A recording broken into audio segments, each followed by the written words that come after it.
Di kampus. Kamu beneran mau nemuin mantan istri suami Lona? Tanya Via serius, saat ini mereka sedang duduk di kantin menikmati minuman dingin. Via sangat kaget saat Anna mengatakan kalau ia akan menemui Stella, mantan istri Stefan. Ia khawatir akan terjadi sesuatu pada Anna. Secara Stella wanita yang sombong juga angkuh, ia takut Anna akan disakiti oleh Stella. Anna sudah menceritakan semuanya pada Via tentang Stella yang sekarang, namun tetap saja Via merasa khawatir. Kamu gak perlu khawatir, Vi. Aku yakin kalau Mbak Stella benar-benar udah berubah.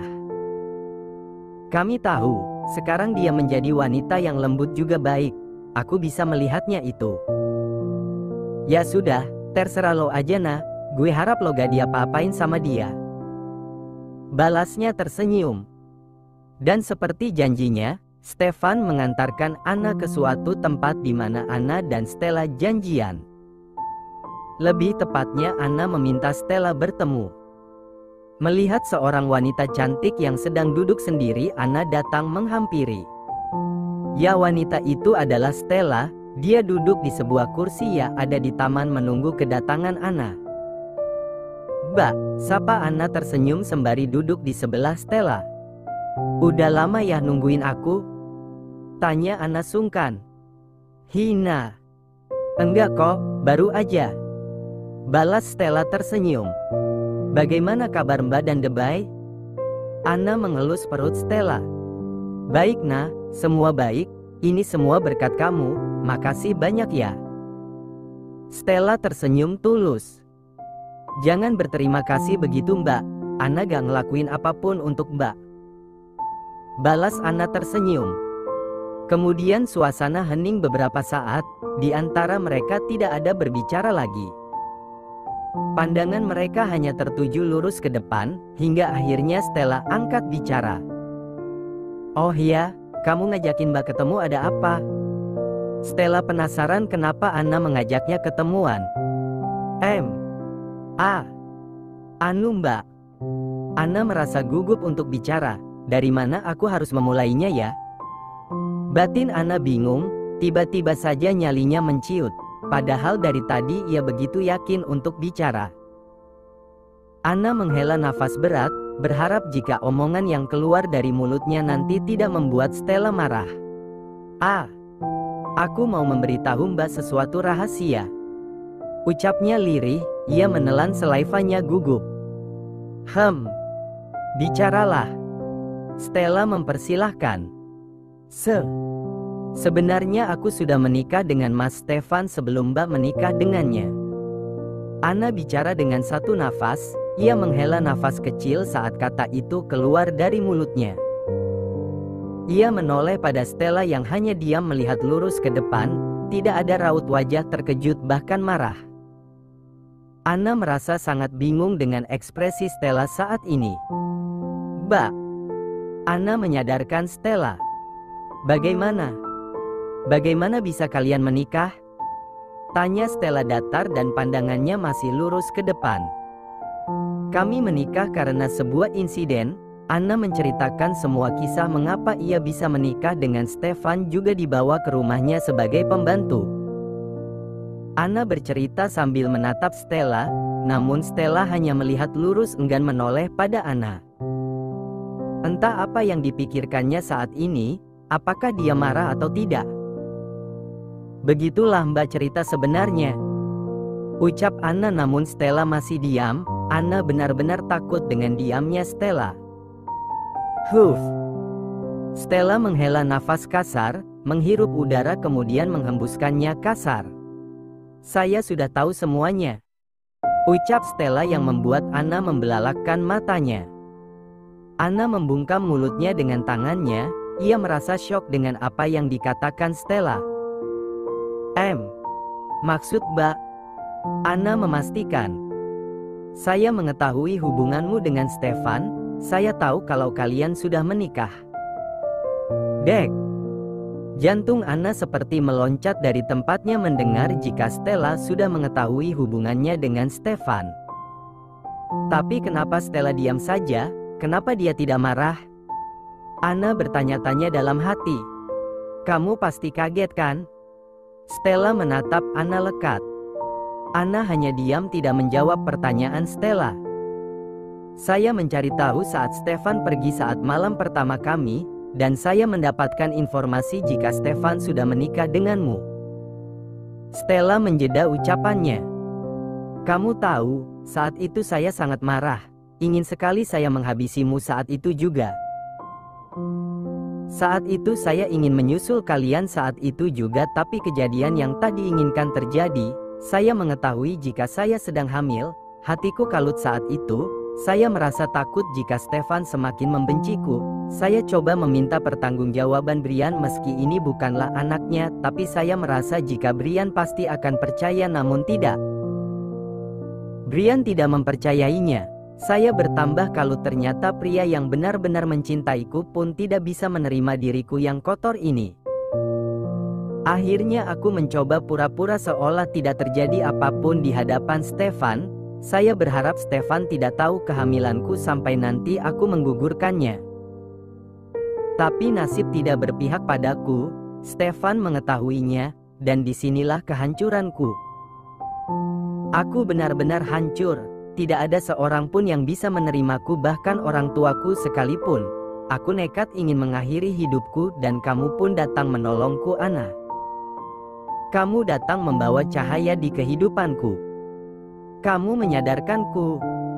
Dan itulah sebabnya aku mengikhlaskan Stefan denganmu. Kamu wanita yang sangat baik, Nah. Kamu pantas mendapatkan Stefan. Berbahagialah kalian. Ucapnya sambil menyeka air matanya yang jatuh. Dadanya begitu sesak berbicara seperti itu. Mbak, Anna ikut meneteskan air matanya. Ia benar-benar terharu mendengar ungkapan Stella. Hatinya campur aduk, merasa sedih juga senang. Ia sedih dengan nasib yang menimpa Stella, dan ia juga senang Stella sudah jadi wanita yang sangat baik. Ia bisa mengikhlaskan semuanya. Stella sungguh hebat menurutnya. Maafkan aku ya, Mbak. Anna terisak sambil menunduk. Anna, kenapa kamu menangis? Tersenyumlah. Stella mengangkat wajah Anna sambil memberikan senyuman. Kamu pantas bahagia, Nah. Sambungnya. Boleh aku meluk, Mbak? Tanya Anna masih dengan air mata yang menetes. Dengan senang hati Stella mengangguk kemudian memeluk Anna dengan erat. Aku merasa mempunyai kakak sekarang. Apa boleh aku menganggap Mbak sebagai kakakku? Pinta Anna sambil merenggangkan pelukannya. Tentu saja, Nah. Mulai saat ini kamu adalah adikku, ucap Stella tersenyum. Makasih, Mbak. Anna kembali memeluk Stella. Tanpa mereka sadari, ternyata dari tadi Stefan berada di dekat mereka dan mendengar semua pembicaraan mereka. Stefan tersenyum lega. Kemudian ia menghampiri Anna dan Stella, membuat mereka melepaskan pelukannya dan menoleh ke arah Stefan. Stef, Mas, ucap mereka barengan. Histel, ucap Stefan sambil merengkuh pinggang Anna merapat dengannya. Bagaimana kabarmu? Ucapnya basa-basi. Seperti yang kau lihat, Stef, balas Stella dengan senyum terpaksa.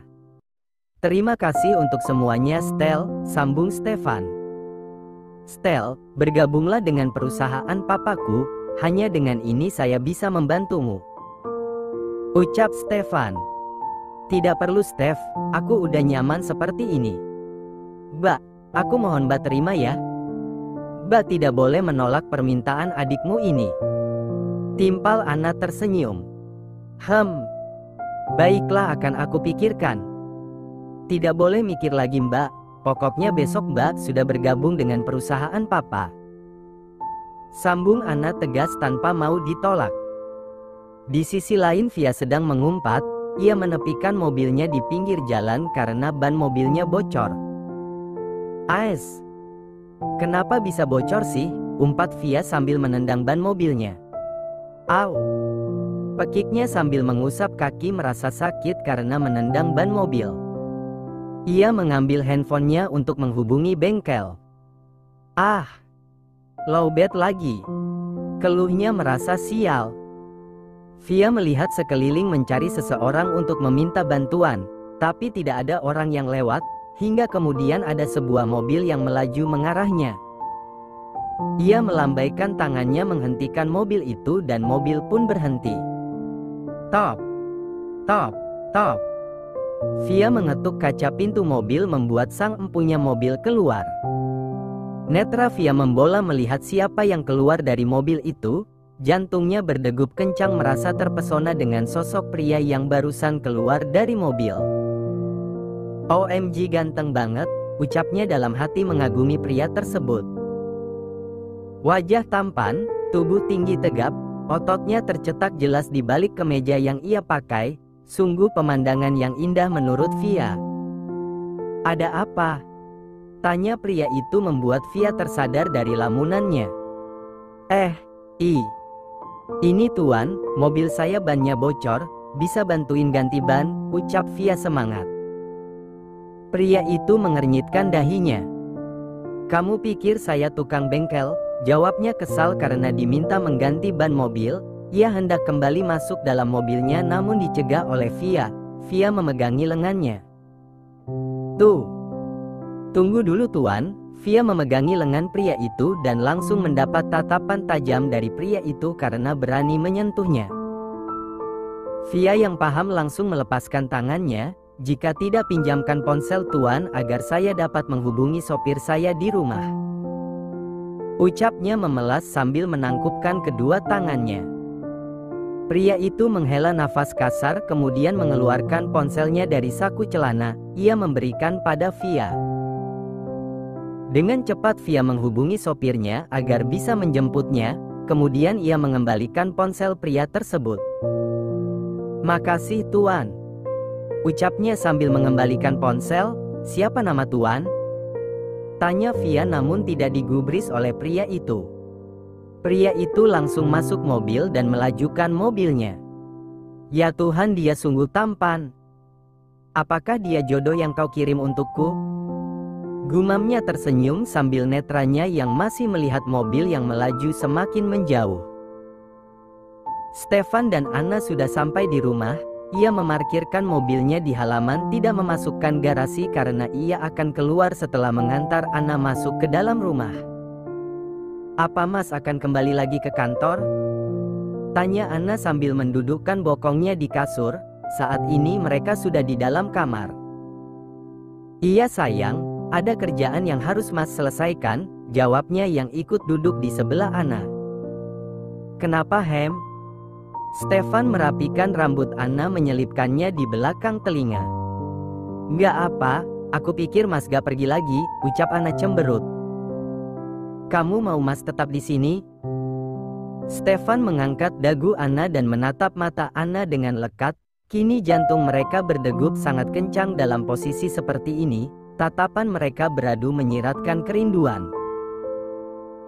Stefan mendekatkan wajahnya kemudian menyambar bibir Anna yang menjadi candunya. Keduanya saling asteris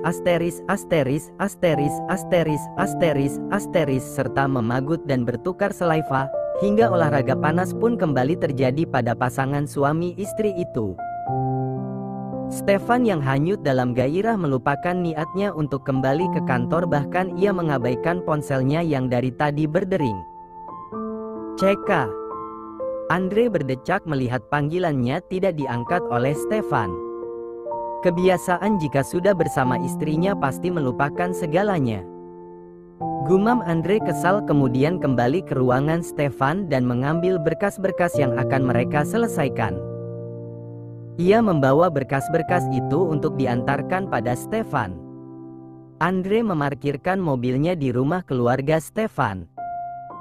Ia memasuki rumah Stefan tanpa harus meminta izin terlebih dahulu, karena ia sudah biasa dan dianggap keluarga sendiri oleh keluarga Stefan. Jadi kapanpun Andre mau datang, pintu selalu terbuka untuknya.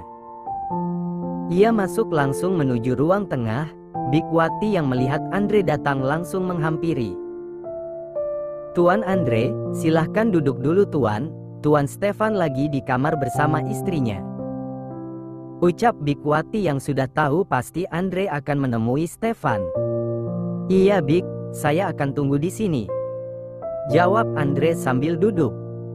Sudah 15 menit Andre menunggu namun Stefan tidak juga menampakkan batang hidungnya. Apa yang dilakukannya sore-sore begini? Apa tidak bisa menunggu malam? Gumamnya kesal. Ia beranjak bangkit hendak menghampiri Stefan ke kamarnya, namun langkahnya terhenti mendengar panggilan dari Mama dan Papa Stefan. Andre, Mama Ingrid memanggil. Tante, Om. Andre menyambut tangan Mama dan Papa Stefan menyalimi. Dari mana Om dan Tante? Sambung Andre. Dari kantor Om, sekalian nemuin I.O. untuk mempersiapkan resepsi pernikahan Stefan dan Anna. Oh ya, udah lama kamu di sini? Tidak Tan, baru 15 menit yang lalu, aku menunggu Stefan tapi tidak keluar-keluar kamar dianya. Ucap Andre tertawa kecil. Kamu seperti tidak tahu pengantin baru aja, kamu kan juga pernah ngalamin. Balas Mama Ingrid tertawa. Ya sudah, Tante tinggal ya, kamu tungguin aja dulu kalau nggak susul aja ke kamarnya, kacaukan saja misinya. Sambung Mama Ingrid tertawa. Kalau misinya gagal auto gagal dong kita punya cucu mah. Timpal Papa. Benar juga ya Pa. Mereka pun pergi ke kamar mereka. Andre menaiki tangga menuju kamar Stefan. Ia mengetok keras pintu kamar Stefan berkali kaki membuat Stefan berang dan membuka pintu. Apa kau bosan hidup? Ucap Stefan saat membuka pintu kamar. Ia tahu jika yang menggedor pintu pasti Andre. Penghuni rumah ini tidak ada yang berani menggedor pintunya sekeras mungkin selain Andre. Andre tersenyum melihat ekspresi kekesalan Stefan. Andre meneliti Stefan dari atas hingga bawah. Stefan yang hanya memakai handuk kimono serta rambut yang acak-acakan. Apa tidak bisa menunggu malam untuk mencetak Stefan Junior? Ucap Andre tertawa kecil. Kau, Stefan sangat kesal dengan Andre yang mengganggunya juga menggodanya. Sebaiknya lo pulang. Stefan hendak menutup kembali kamarnya tapi dicegah Andre. Lo harus menyelesaikannya sekarang juga jika tidak ingin perusahaan lo bangkrut. Ucap Andre sambil meletakkan beberapa berkas pada tangan Stefan. CK. Tunggu di ruang kerja gue, 5 menit lagi gue kesana. Ucap Stefan mengembalikan kembali berkas-berkas di tangannya pada Andre. Kemudian ia kembali masuk ke dalam kamar. Siapa mas? Tanya Anna. Andre, jawab Stefan sambil melangkah ke kamar mandi untuk membersihkan diri dan mengganti pakaiannya dengan pakaian santai. Ia duduk di sebelah Anna di sisi tempat tidur. Mas ke ruang kerja dulu ya. Ucapnya sambil mengecup kening Anna. Lalu pergi menuju ruang kerjanya yang Andre sudah duduk menunggu. Andre tertawa melihat wajah masam Stefan. Sudah selesai? Tanyanya meledek. Lo akan mendapatkan ganjaran karena sudah menggangguku. Ucap Stefan sembari duduk di kursi meja kerjanya.